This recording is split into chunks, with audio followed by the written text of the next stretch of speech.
नमस्कार दोस्तों, स्वागत करता हूं राहुल कौशिक आरके पे सभी का। दोस्तों, कोई भी शेयर में तेजी मिलनी दो तीन रीजन से आती है।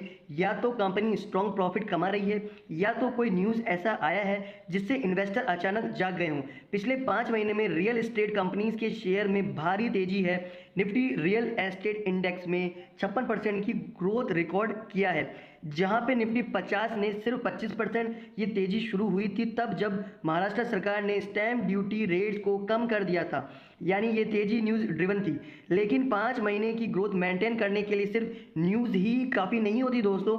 यानी रियल एस्टेट का धंधा प्रॉफिटेबल हो रहा है फिर से, और इसको प्रॉफिटेबल और बनाने के लिए महाराष्ट्र सरकार ने डेवलपर का प्रीमियम पेमेंट अमाउंट 50% डिस्काउंट देने का अनाउंसमेंट दिया है। ये डिसीजन दिसंबर 2021 तक कंटिन्यू रहेगा। यानी इस बार एक और न्यूज़ आया है कि जो रियल एस्टेट शेयर में फिर से और ज़्यादा तेजी ला सकता है। पूरा वीडियो नहीं देखेंगे तो आप समझ नहीं पाएंगे कि आखिर मैटर क्या है, इसलिए पूरा वीडियो को जरूर देखिएगा और राहुल कौशिक आरके को सब्सक्राइब कीजिए दोस्तों, बेल आइकन प्रेस कीजिए ताकि आपको ऐसे ही न्यू वीडियोस का नोटिफिकेशन मिलता रहे। तो दोस्तों, उसके पहले एक जरूरी सूचना, अब तक अगर आपका डीमैट अकाउंट नहीं है अभी तक इस मार्केट में, तो जल्दी कीजिए, अपना डीमैट अकाउंट तुरंत ही खुलवा लीजिए। नीचे दिए गए डिस्क्रिप्शन में आपको एक लिंक मिलेगा जहां से आप अपना 2 मिनट में अपना डीमैट अकाउंट खोल सकते हैं। दोस्तों, महाराष्ट्र क्यों इंपॉर्टेंट है?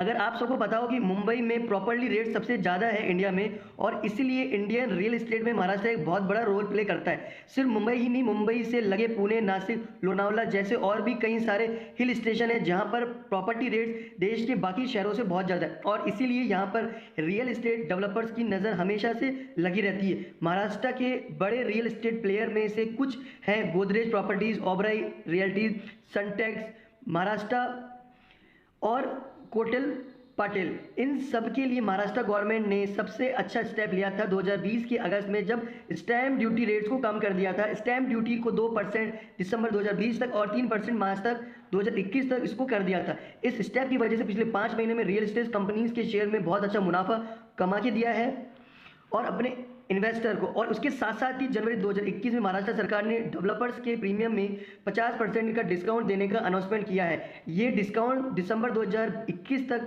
कंटिन्यू रहेगा।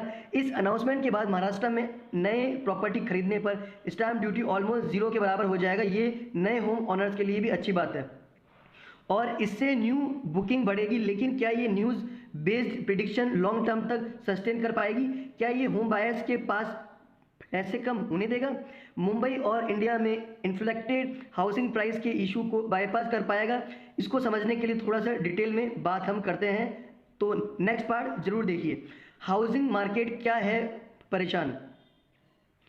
सबसे पहले दो अलग अलग नंबर्स पे ध्यान दीजिए। मुंबई में दिसंबर 2020 तक लगभग 3 लाख अनसोल्ड फ्लैट है। दिसंबर 2020 में मुंबई के 19,600 नए फ्लैट की बुकिंग हुई है। ये अमाउंट टोटल अनसोल्ड फ्लैट का 7% के आसपास है।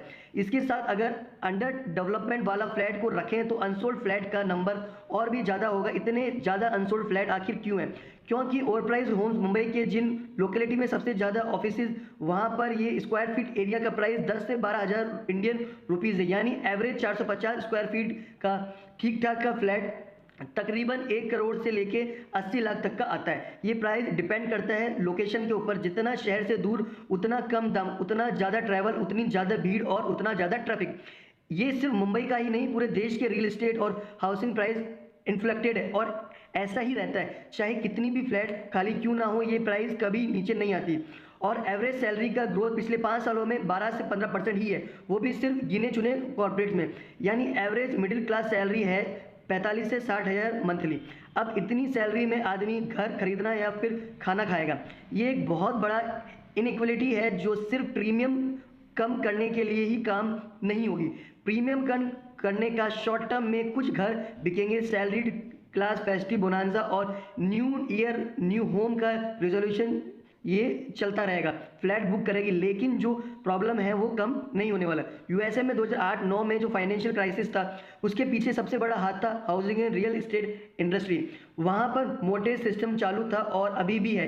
एक ही घर को बार बार अलग अलग बैंक से रिफाइनेंस करके एक ऐसा हाउस ऑफ कार्ड बन गया था जिसके बेस में था अनवेरिफाइड हाउसिंग लोन, बिना कागज के दिए हुए मोर्टेज।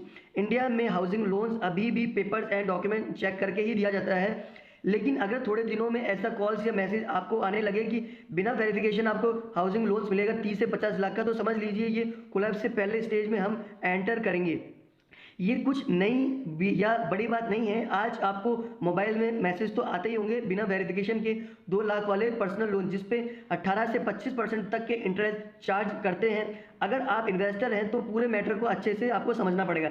जो फाइनेंशियल इंस्टीट्यूट इस तरीके से पर्सनल लोन प्रोवाइड कर रहे हैं, अगर उनको बैंकिंग लाइसेंस मिल जाता है तो फिर वो होम लोन्स भी देना शुरू कर देंगे। ऑलरेडी इंडियन गवर्नमेंट ने कुछ बड़े और एस्टेब्लिश एनबीएफसीज को बैंक्स खोलने का परमिशन देने का सोचा है। ऐसा इसलिए किया जा रहा है क्योंकि पैंडेमिक की वजह से लोग अपना खर्चा नहीं कर पा रहे हैं, क्योंकि पैसे का सोर्स ही नहीं है, क्योंकि देश की अनएम्प्लॉयमेंट रिकॉर्ड हाई पे है, नौकरी नहीं है, इकोनॉमी नेगेटिव फीचर्स में है। लेकिन इन हालात में भी रियल एस्टेट डेवलपर ने रेट कम नहीं की है। अभी भी देश में अलग अलग जगह पर आपको प्रीमियम हाउसिंग की एडवर्टीजमेंट दिखेंगे। इसका रीज़न ये है कि देश में एक सेक्टर के आसपास बहुत बहुत पैसा है, लेकिन उनका नंबर कम है। उनके लिए ये प्रॉपर्टी रेट्स कुछ खास ज़्यादा नहीं है, और ऐसा प्रीमियम प्रॉपर्टीज बेच के डेवलपर भी ज़्यादा प्रॉफिट कमाते हैं। और यही वजह है कि डेवलपर्स भी वेट कर रहे हैं कि इकोनॉमी थोड़ा और भी बढ़े, कोई नए बैंकिंग इंस्टीट्यूशन आए जो इतना सारा लोन दे लोगों को, ताकि वो अपना रेंज से बाहर हाथ बढ़ाए। लेकिन अगर इकोनॉमी में जॉब नहीं बढ़े और देश की मैन्युफैक्चरिंग इंडेक्स नहीं बढ़ा, अगर एग्रीकल्चर सेक्टर सफ़र किया, तो फिर इकोनॉमिक क्राइसिस तो बहुत बुरी हालत में आने वाला है। लेकिन इन सब में कुछ ऐसे रियल एस्टेट डेवलपर्स भी हैं, Sobha Brigade Enterprises, Mahindra Lifespace Developer, DLF, Godrej Properties, Oberoi Realty, Sunteck Realty and Indiabulls Real Estate, जिनके शेयर्स को पिछले 5 महीनों में 40 से 85% का प्रॉफिट हुआ है। यानी जो कम बजट वाले घर पे ध्यान दे रहे हैं, उनका फोकस करना बेटर होगा। बहुत ज़्यादा प्रीमियम सेगमेंट में डील करने वालों के लिए बहुत सही नहीं बदलने वाला, और ऐसे ही कंपनीज के ऊपर आपको ध्यान देना पड़ेगा अगर महाराष्ट्र सरकार के 50% प्रीमियम डिस्काउंट का कोई भी लाभ उठाता है तो दोस्तों उम्मीद करता हूँ ये वीडियो आपके लिए बहुत उपयोगी होगा। और ये वीडियो अगर आपके लिए उपयोगी रहा हो तो दोस्तों इसको शेयर कीजिए, वीडियो को लाइक कीजिएगा, ताकि मैं और आपके लिए ऐसे वीडियोज़ बनाता रहूँ। धन्यवाद दोस्तों।